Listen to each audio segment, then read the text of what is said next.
What's up, friends? Welcome to the 2-6 podcast with Luke and Adrian. On this podcast, we focus on Web3, business, and achieving your personal potential. On today's episode, we'll delve into effective strategies for setting goals.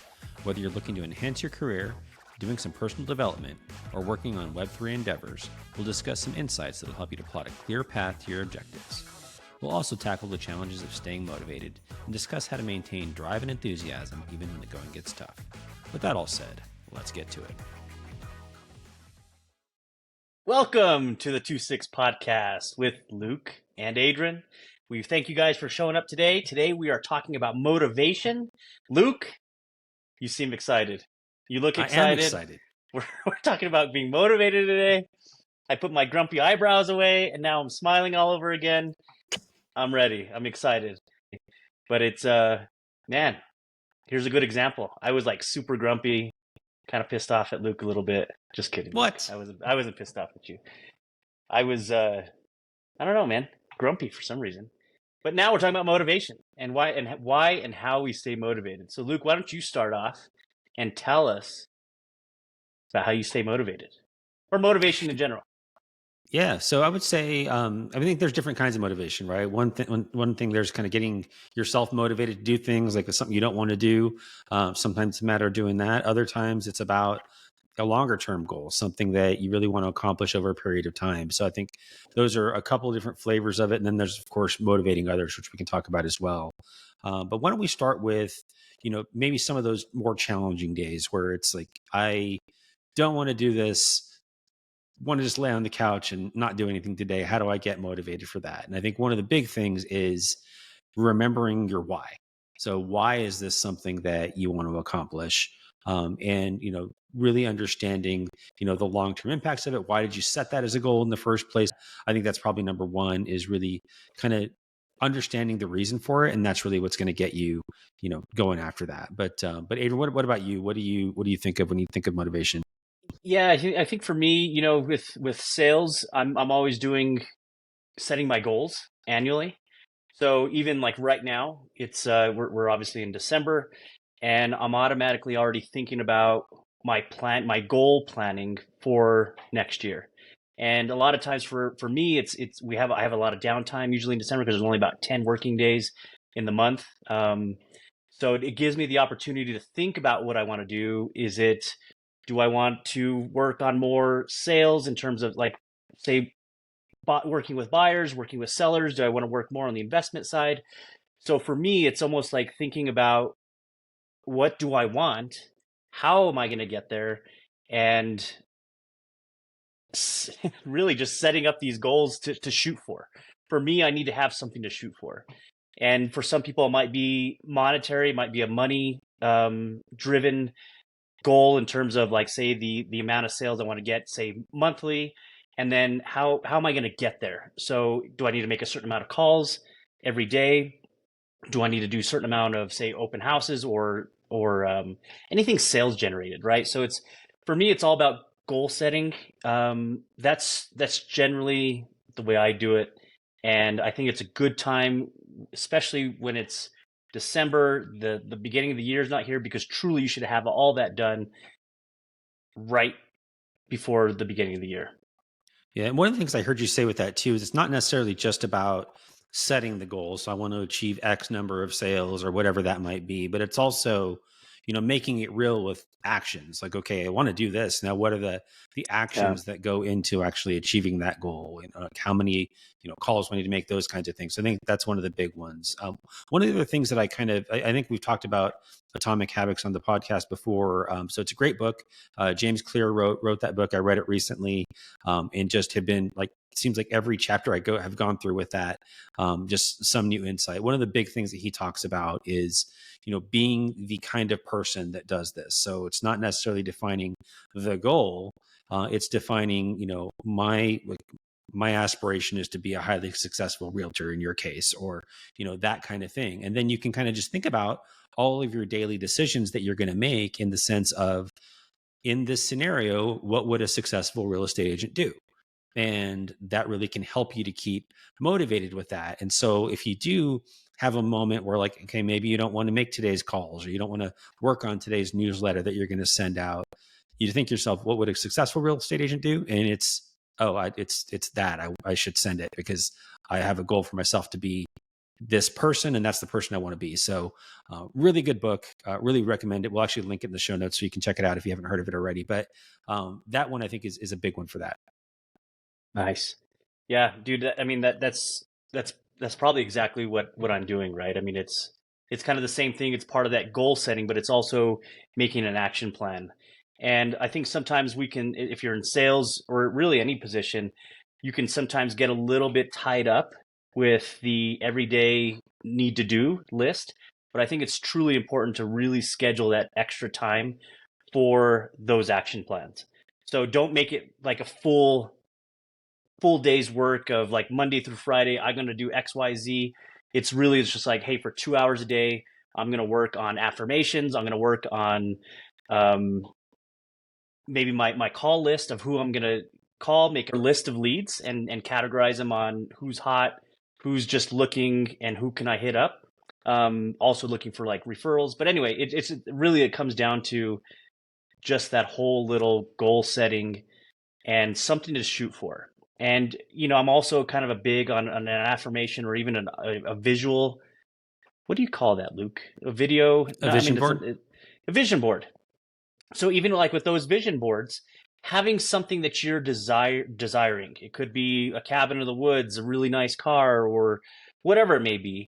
But it's almost having those items, and it doesn't have to be materialistic. It could also be, having your family around on a picture, have your kids, your wife, your significant other, whatever it may be. But just having it out there to where you can have something to shoot for. It's visual. It just shows you a little bit and kind of motivates you on like, that's why I'm doing this right now. That's why I'm getting my ass off the couch and not watching TV and wasting the first part of the day by doing worthless activities.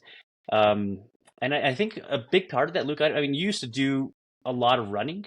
I think a good little workout, usually early in the morning, or at least at the morning at some point. Yeah, no, for sure. And I think that's the other thing to be thinking about too. So like obviously so the goals in your professional life are one thing, but there's also lots of other things that you can have as goals or things that you want to make sure you kind of keep that motivation and consistency going. So definitely with working on, I know the new year's coming up, a lot of folks are going to be making resolutions to be healthier, whether that's being more active, eating well, those kinds of things.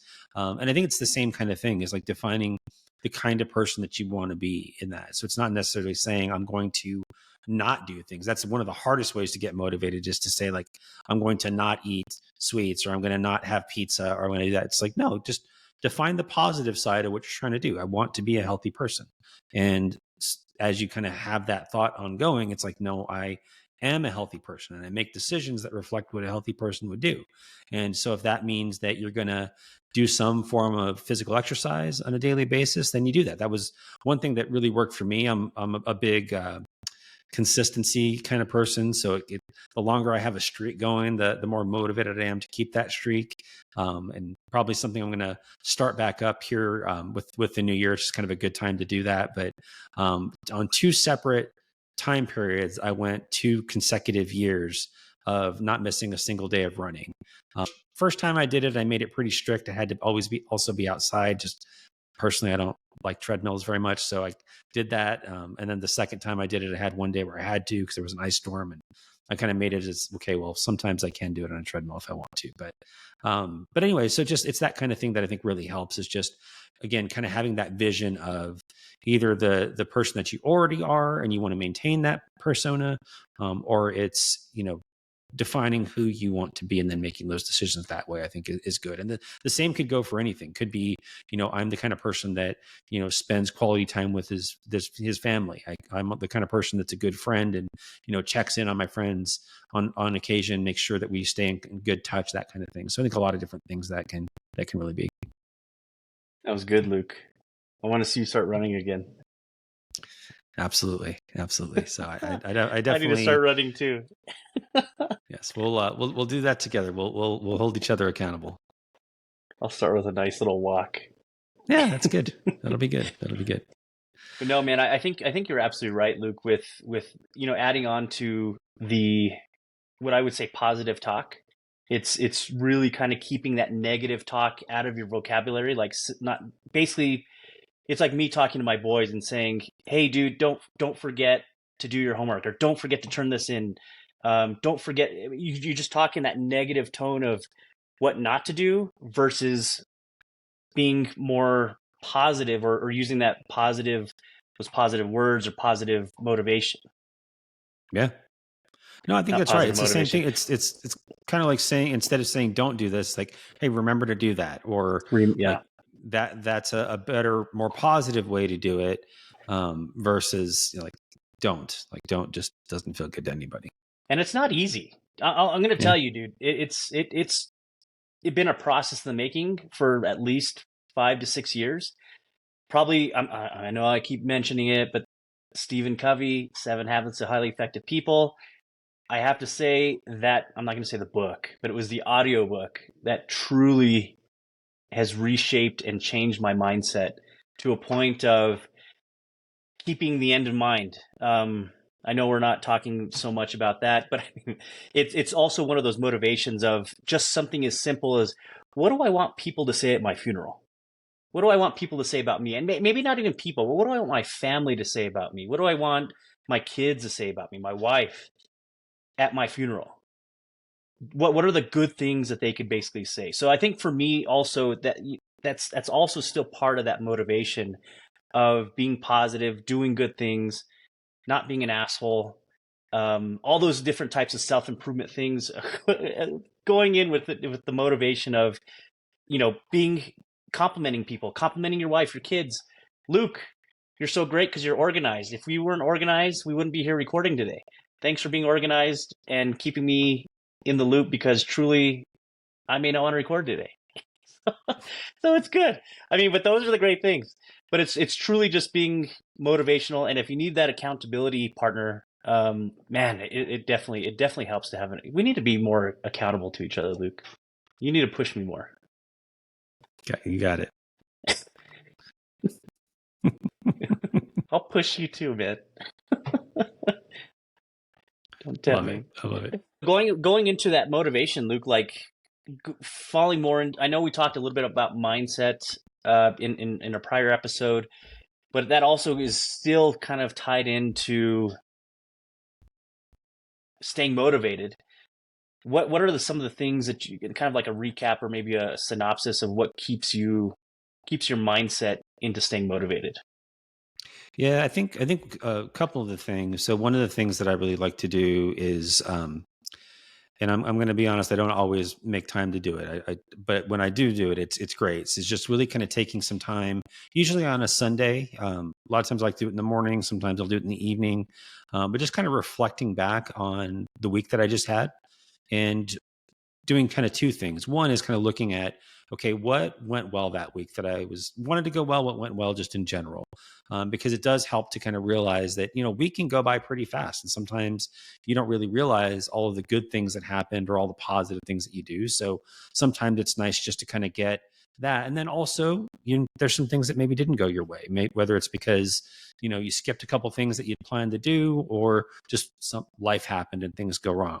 And just thinking in terms of, like, what can I learn from that kind of thing, and then really kind of purposefully looking at, okay, like, what's this next week going to look like for me? That it's not going to go exactly how you plan, but it always is good to start with, a plan for what that's going to look like and that kind of thing. So I think that, taking that time to kind of reflect on some of those things that went well, helping you to kind of feel good about that, but then also reminding yourself of what the longer term vision is, I think can help. Because I think a lot of times folks will like to, like, if they do, plan, they'll do like kind of a daily list. They kind of keep it on a daily basis only. And I think that's a really hard way to, you know, live, is just thinking only in days. You also need to kind of look forward a little bit, and you also need to look back a little bit sometime. I think that's really what helps it. Dude, I think you're absolutely right, man. Sundays are truly, I think, underrated. Um, Sundays are a great time to reflect on getting a starting point of what's your week going to look like, and what are the things that I can do. And not saying like you have to spend all Sunday. I mean, literally, it could be 20 minutes of just thinking about the prior week, maybe some of the things that you did not do or wish you could have done, and seeing how you can fit it into this next week. with your schedule.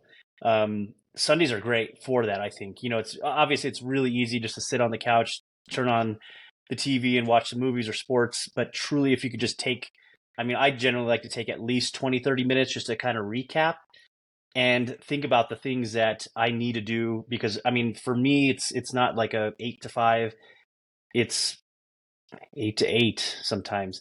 So, but truly, it's like, okay, cool. Can I spend a little bit more time maybe doing some of these items in the evening versus during the day, doing the things that, where people are actually open, or if they have office hours, dealing with those items or prioritizing those items first, and maybe focusing on some of the extra items that I could do after hours. But I don't know. I can't be the only guy with a crazy schedule out there. I No, wish I I had an feel, 8 to 5 yeah. I sometimes. mean, it's. I mean, there's pros and cons of that. I think technically that's what my day job is, and then of course I fill it up with lots of other things, going to school full time, recording podcasts, all that kind of fun stuff. So, H, what are some of the things? So, we talked a lot about internal stuff. So, obviously, there's things that we can do for ourselves that help us to be motivated, but sometimes there's external factors that affect that as well. What are some of the kind of things that you either react to, respond to, that really help you to stay motivated, or even just kind of things in general that help you when it comes to either interactions with others, interaction with the world? What are some things that help you out there? Yeah, I think man, that's a good question. I think on top of my mind, man, I think truly it's one, it's laughing more, having good conversations with people that I'm around, especially around the office, just and also just surrounding myself with positive people, and not just positive people, but also people that are doing very well or successful people. Um, it's amazing how much of that positivity, especially if they're a positive person, that you can absorb from their attitude, from just their aurora. If that's, I mean, is that a thing? Aura, yeah. Or what is it? Aura. Aura, aura, aura, Aura. You said Aurora, which I think is aurora the Little Mermaid's borealis, name, if I'm not aura. mistaken. But it's their aura that you Ariel. can Never mind. basically. but each, but surrounding yourself with the aura of their energy, and some people are very energetic. I think that's very um, addictive, and anybody that's being positive, that has energy, that's doing things like, man, God, look at them. They've already made 10 phone calls. I haven't made one phone call. But it's truly just like being around, if you're in an office setting, being around those positive people, the successful people that are actually doing the activities, sometimes pushes you, or pushes me anyway, to keep on my goals and to keep my thing of doing what I need to do. Um, Yeah. it's huge, man. And it's also the total opposite of staying away from the negative attitude, the negative talk, the gossip. Oh, dude, I mean, with our office, we have about 120 brokers, so you can believe it. There's everything. I usually just kind of stay back in my corner office. Thankfully, I have an office. And dude, I just stay around, and I only want to talk to the people that I want to have a positive conversation about, or two, about, telling me their successes that they had for the weekend or for the week. But it's truly just staying in that positiveness, man. And even if you don't have that in the office, just calling the people that that you guys can talk about anything, anything basically successful. Like, hey man, how's your week? Did you guys sell anything? Hey, I saw you sell that big listing that you had. Congrats, dude. Just and really, it's just keeping positive, man. Not being that, oh, so and so sold something and I didn't sell anything this week. And not only that, I wasted time showing 20 houses, whatever. It's just not dwelling on things, just hanging out and affiliating yourself with successful people. And it's not even Yeah. just in the office. Dude, I'm doing it on Twitter Spaces. Um, it's amazing, dude. People that I would never have the opportunity to meet or talk with, I'm talking with on Spaces, dude. It's freaking amazing, dude. I mean, I can't. I mean, we don't have to go into it now, but dude, the connections you make on social media, because I was kind of anti-social media there for a while, but when I jumped on X, dude, it's amazing, man. It's amazing the amount of people that we've learned and talked with Chicken, with VSP, with Bill Murray. I mean, everything, all those communities, and just these business spaces. I mean, it's just, dude, it's mind boggling, man. I'm Yeah. truly having a blast. You probably might see me over there too often on a speaker panel because I'm trying to talk with these, dude, they're smart dudes out there, and Yeah. it's great. Absolutely. Yeah. Now I like what you said too about just like the surrounding yourself with other people that are positive or motivated themselves. I think that kind of helps to change your mindset a little bit too. Like one of the things, I got a couple of different examples actually. So there's a couple of folks that I work with that we kind of all have something else that we're doing kind of on the side. One of my teammates slash friends is doing some things with he has a YouTube channel that's really focused in on World of Warcraft. He creates some great stuff there. I have another friend that is part of that same group that has a business focused on coffee, and he has a whole coffee roasting business that he has. And it's just kind of cool to be around these people that are doing big things. Obviously, I have the podcast that we're working on, and just kind of a cool thing to like have other people that are kind of thinking bigger, doing bigger things, and that kind of thing. It's just really motivating to me, and obviously I love talking to those guys just because we're friends, but also because it just helps to up my motivation too, and that kind of thing. And I think that it's people often talk about like accountability partners, and I think a lot of times when you hear that word, the thought that goes in your mind is that someone's going to yell at you if you don't do it. But that's not really in a good relationship. I mean, that can also be needed, but in a good relationship, the way that I think it works is you're just like you don't want to let each other down. I think is part of it. But the other one I would share is I think we've talked about. I used to do a lot of triathlons. I remember when I first started doing triathlons. So just kind of a side story on that. So I decided I want to do a triathlon before I really knew how to swim. Obviously, I knew how to swim ish. Like I would describe it as I used to know how to not die in the water. But I wouldn't say that I was a swimmer. And obviously, I was a runner for a long time and a cyclist a little bit too. But I wanted to do a triathlon. And so I signed up for a triathlon. And then the next step was like, okay, well, I guess I should probably learn how to swim. So I signed up for some swim lessons. Long story short, I ended up joining a triathlon club where we would kind of train together and that kind of thing. And within a few months of being in that club, I was already thinking about like, okay, I want to do an Ironman. Like, and it's just because you're around these people that make all these, like, I would never have thought about doing an Ironman. And for those that don't know, an Ironman is you start with a 2.4 mile swim, followed by a 112-mile bike and a marathon, 26.2 miles.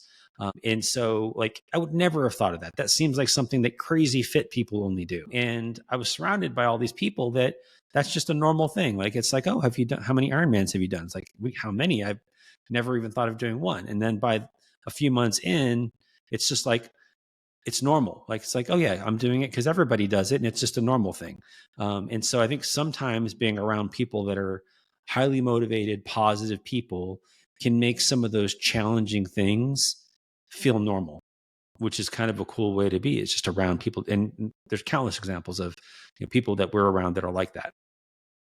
Was that motivational in itself, Luke? Just like show up because I mean, it's hard to. I will say, man, I know I'm not alone, but it's not easy to show up to the gym. And even if my gym is in my garage, it's not even easy just to roll over, get my slippers on or my shoes, and get into the gym and start working out. Like how do you stay motivated with like training for those triathlons? So with that, I mean, I think that it's just like that's where your friends are. And like they weren't your friends necessarily when you started. You didn't know Yeah. most of them.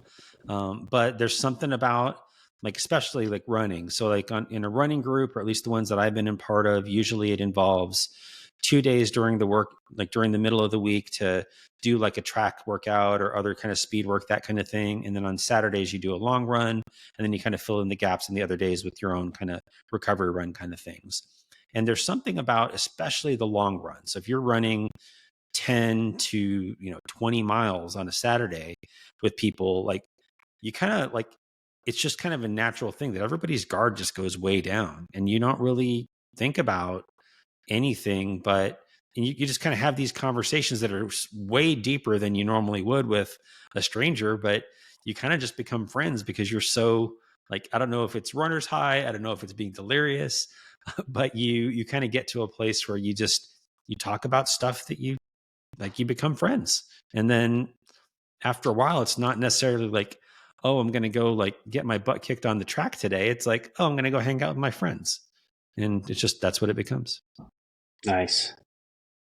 I think I'm finding myself the same thing like with this real estate investment club that I'm doing. It's kind of like that same thing, right? It's truly like surrounding yourself with like-minded people, right? I mean, Yeah. it's you guys all have kind of the same intentions, same motivations, and you kind of not that's not even accountability, but it's just fun when you're around other people with the same goals or wanting to do the same thing. I mean, it's almost like you and I, Luke. I mean, I before we started getting into blockchain and crypto and everything else, like I only had a few people to talk about it with. If you know, when Yeah. you got into it, I mean, it was still like talking German, but I mean, it was cool. And truly, man, we talk what once, twice a week, easily. I mean, Yeah. besides the podcast, I mean, that's really what kind of motivated us to even do the podcast because we have this similar interest. Yeah, absolutely. Yeah, and I think it does. It's just like having like someone to learn from, someone to talk with, someone to be excited about the same thing with is really, in and of itself, I think inspirational. So absolutely. So Yeah, glad to be on this journey with you, bro. yeah, same here, man.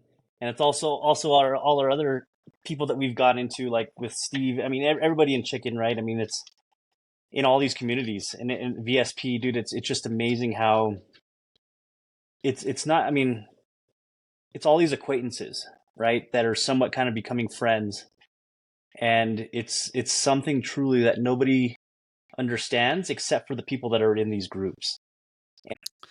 All right, so bro, so we'll go ahead and wrap it up there. Any kind of parting thoughts, things that you would share with the listener that's maybe either struggling with motivation or just things that you think would be good to kind of have in mind as we go into planning for goals for 2024 and beyond?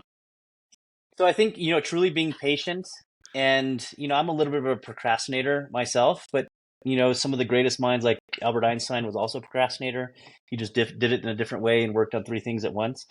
But it's truly just taking your time and being patient, thinking it through, because it's going to drive your entire year. So, like I said, when I dedicate a big part of December to goal setting, I'm constantly thinking what I want to do. Do I want to focus more on sales? Do I want to focus more on the investment side? It's and how am I going to do that? I think that's one of the things I did want to share, Luke, because it is a big part of the goal setting planning is being patient and truly giving it some deep thought instead of just I'm doing it right now, I'm setting it all up and I'm doing it. This is it. It's like truly just like give some time. Think about it. Don't rush into it. Patient panda, man. Patient Yeah. panda. Absolutely. And I think the other thing I would add to that is just, I think the beginning of a calendar year is kind of a natural point. A lot of people think that's the only time they need to plan or set goals, that kind of thing. Make it something that you do on a regular basis. So don't just treat it as, okay, January, I'm going to do this, but, look at it a couple of months out, maybe end of February, sometime into March. Like, okay, these are the goals that I set. Are these still the goals that I want to go after? How am I doing on the goals? Do I need to adjust those goals or the behaviors that are going to get me there? Am I living the life that I want to live? Or am I getting closer to that?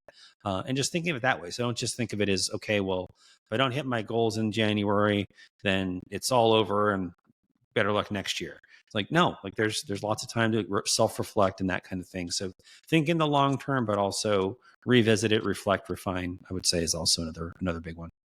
So what I would like to see though is anybody who's listening all over here to the end, give us some comments, dude. It's a little lonely between me and Luke over here. We need to know what you guys are thinking. What do you guys do for goal setting? How do you stay motivated yourself? Because truly, we would like to know too. You guys might know something that we don't, that we can also adapt into our daily lives. So give us some comments. Smash the like button or subscribe, whatever the hell that button looks like. Follow Luke and I on socials. Luke is mainly Luke152. I'm usually Realtor Adrian. That sounds dumb, but it is what it is. It's what I set up so early. And follow us, comment on us, give us some feedback, guys. We really would like some feedback. Luke, it's always a Awesome. pleasure. Till next Absolutely, time. bro. 2-6. Later.